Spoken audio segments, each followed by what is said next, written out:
Well, what a tough environment to play in. Give a lot of credit to Auburn, their fans. They've created an electric environment, and for a lot of our players, I mean, probably over 50%. I would even say more than 50% of the guys that were playing, they've never played in a road environment. In that, two of our DNA traits are composure and toughness, and I thought never has that been more evident than today. Composure and toughness. And the men in that locker room never doubt, never question each other. A really physical game, guys. That was a really physical game. And now we've had two of those really physical games back to back. I told you we were beat up coming into it, and we're probably more beat up coming out of it. But I'm proud of the way the guys competed, man. Golly, just a lot of toughness showed through in that game. Okay, we'll go to Chip Towers first, followed by Logan Booker. Coach, you can't talk about this team without realizing that you're doing this without your quote unquote starting quarterback. Can you just talk about the way Stetson continues to come through and just kind of how that plays in the whole mindset that you're talking about, composure and toughness, regardless of who's on the field, whether it's Ladd McConkey or somebody else at wide receiver? Yeah, it's next man up mentality. That's what we talked about all week. It's going to be next man up, no matter who's in. We got a lot of guys hurt and beat up, including the quarterback. And, we hope he's getting better. We feel like he's getting better. But, Stetson played a hell of a game. Stetson made plays with his feet. You go back to that game, and there's, I don't know, 1, 2, 3, probably 4 really big plays in the game that he makes with his athleticism. And that's a dynamic that he brings that it forces them to defend us different ways. And, guys, I don't know how you feel. I don't really read what anybody writes, but he played really well too last year. Okay. He did some good things last year. And I don't think people give him enough credit for that this was his first opportunity to come into this environment and play Georgia brand of football. And he made a lot of plays, man. He hit the guys that were open and helped us in the second half by doing a lot of run checks. And really proud of the way Stetson's led the team and played. And our players telling you they believe in whoever's back there.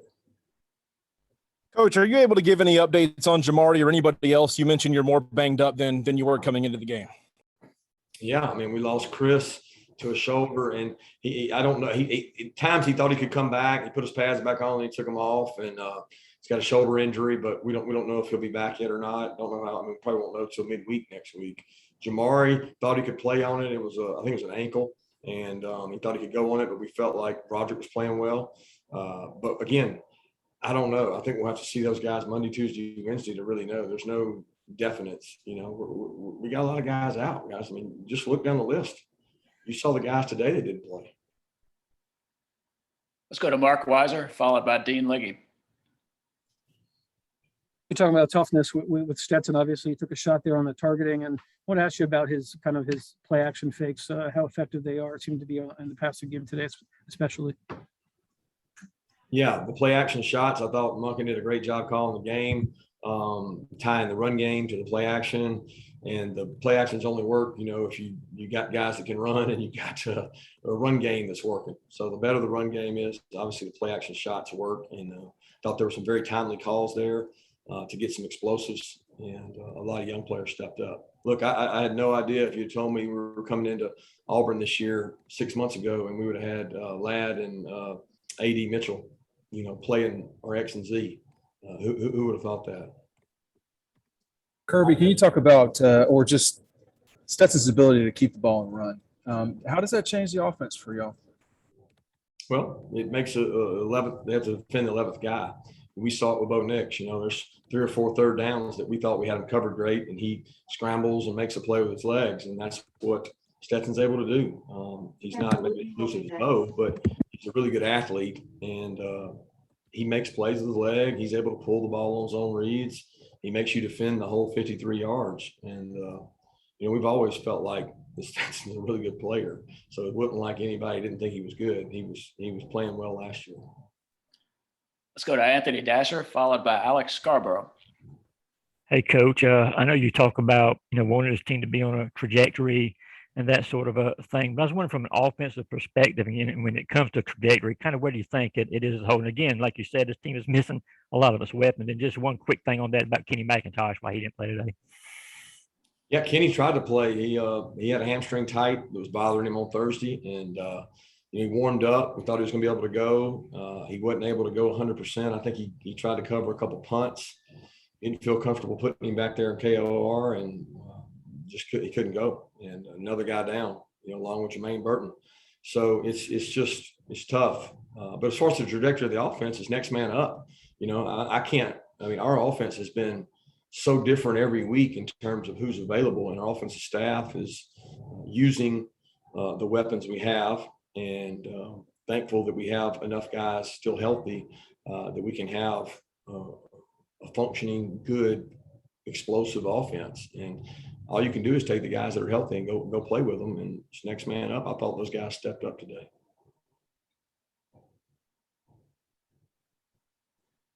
Alex, you there?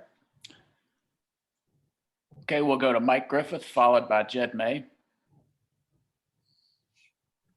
Yeah, Kirby, you talked about next man up. I think you said you had an exodus of 8 DBs.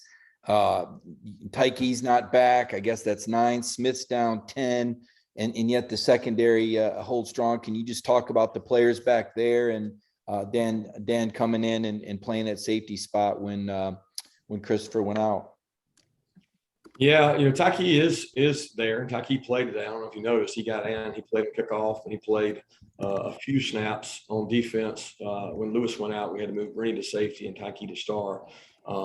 But Tyke's getting better. Like he's almost there. But he's also he plays the same spot Brady. He's got to outperform Brady, and he's got to play there to get in a rotation, and that's a good competition. But moving forward, we're probably going to have to get some more reps for those guys at safety and Bullard as well. And good thing is we've been coaching those guys to be position diverse. They can play star and safety.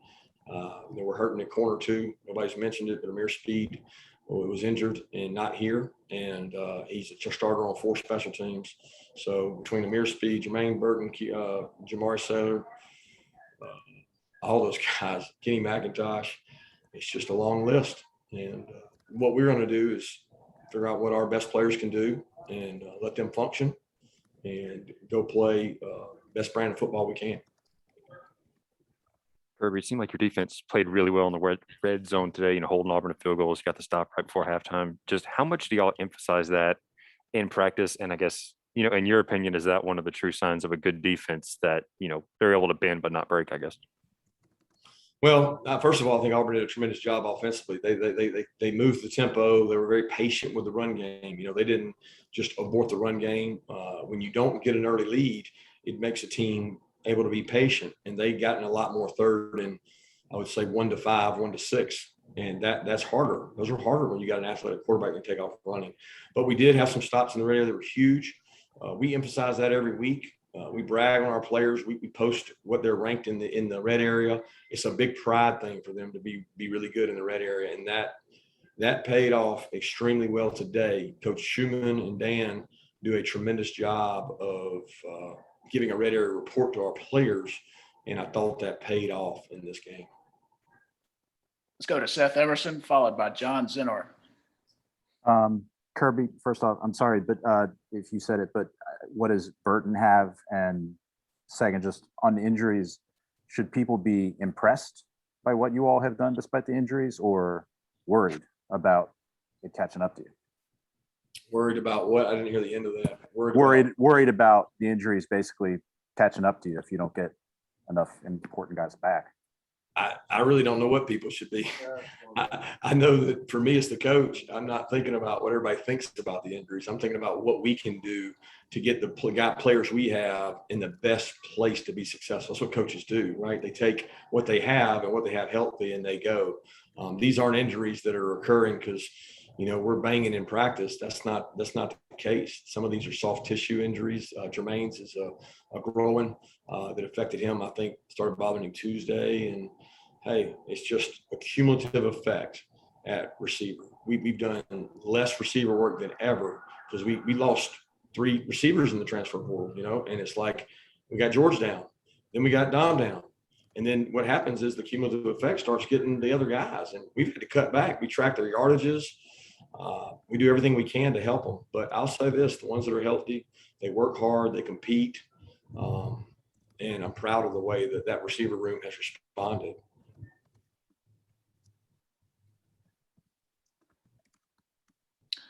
Okay, let's go to Maria Martin, followed by Connor Riley.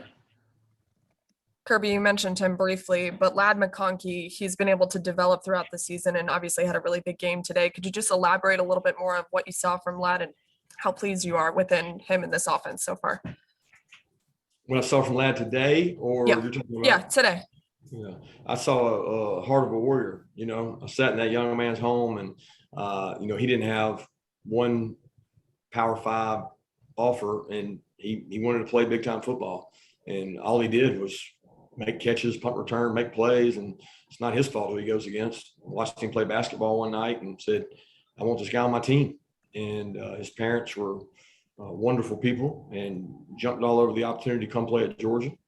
And I think any player on our team will tell you, Lad McConkey outworks every guy out there. And he plays with physical toughness at 184 pounds. And today, you know, he made some plays. He made plays in the vertical passing game, and really proud of him. And he moved positions. He didn't play the slot today. He played Z. And I thought that was a tremendous job by our coaches and by a young man that is everything right about college football. This guy wants to win for Georgia. And the more guys you get like that on your team, Dan Jackson's another one that cares about it. Warren McClendon cares about it. They care about this university, and you see it the way they play. Hey, Kirby, it may be too soon to determine this, but do you guys think you were elite today? You know, elite can be a loose term. I thought that we were elite at times. I never used the term that we're elite. We didn't force turnovers enough to be elite. You know what I mean? And I thought offensively I'd have to see the stats, but I thought we made some explosives at the right time.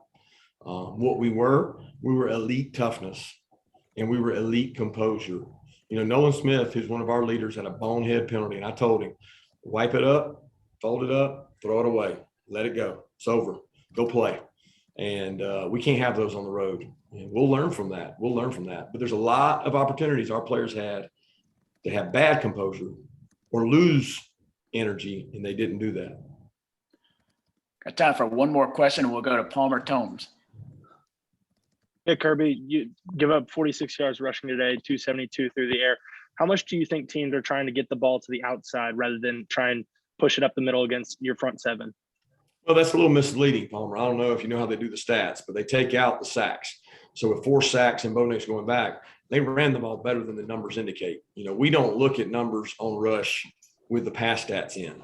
We look at numbers on the rush with the rush. And I don't know what it'll show, but they ran the ball better than some teams against us. Okay. And that's important to be able to shut that down. And that made the third in shorts and mediums, because I thought Bobo and Will Friend did a good job keeping them out of the third and longs. And that's critical. So teams will take shots on us, obviously, because you got the big guys inside, but they did run the ball a little more efficiently than the numbers indicate. All right.